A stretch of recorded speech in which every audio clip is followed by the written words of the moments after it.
is challenging star Darshan's latest film Jaggu Dada this week. Directed by Raghavendra Hegde, when the film begins, you think, okay, this is an action drama. Then a few minutes into it, you think, okay, maybe this is a comedy. At some point, you're thinking it's perhaps both, and at some point, you're thinking it's neither.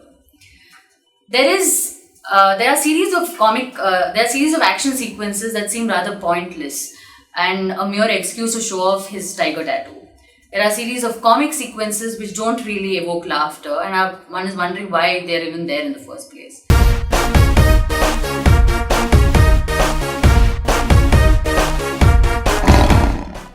But what's more worrying is Raghavendra Hegde's portrayal of women.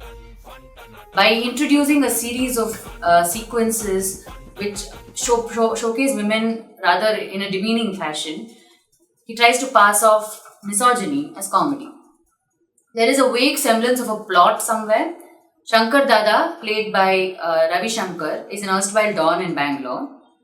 He's lying on his deathbed and is full of regrets because he's spent a life killing and taking hafta from people, and he's even more upset that his son Veeru Dada, played by Sharath Lohitashwa, has also entered the underworld, and his son Jaggu Dada, played by Darshan, has also taken up the gangster's life.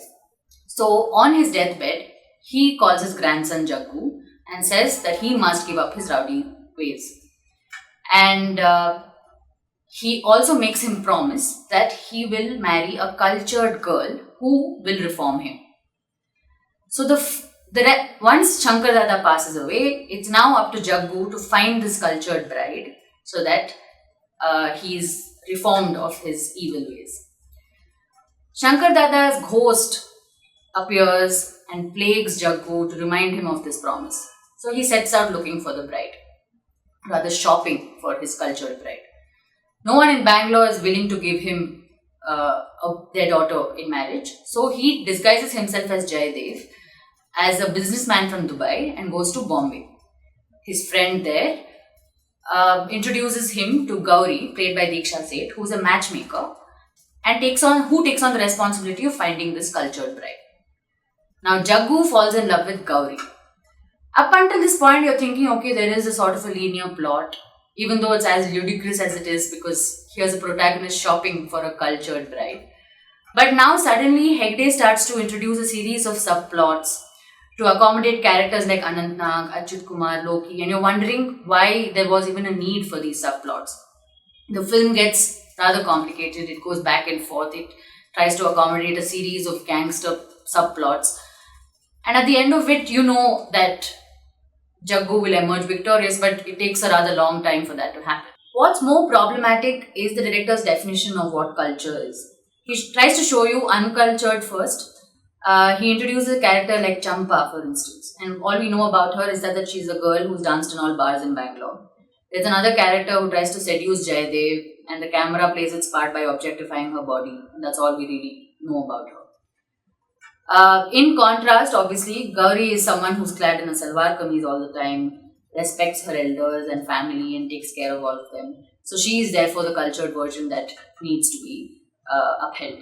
As far as performance is concerned, Darshan is pretty much stone-faced throughout the film. Diksha Seth, who makes a debut in Kannada, again delivers a rather mediocre performance.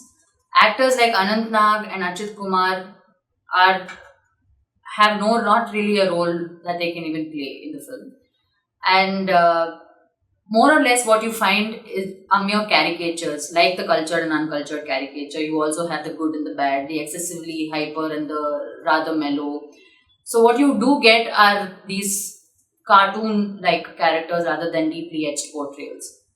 And of course, since there is no script per se, it also seems like a sort of forced fit set of sketches that are put together. You could have had any other plot, the director could have had any other plot, and it would have still looked, felt, and sounded the same. It actually feels like 3 hours of noise and an excuse for Darshan to be on screen.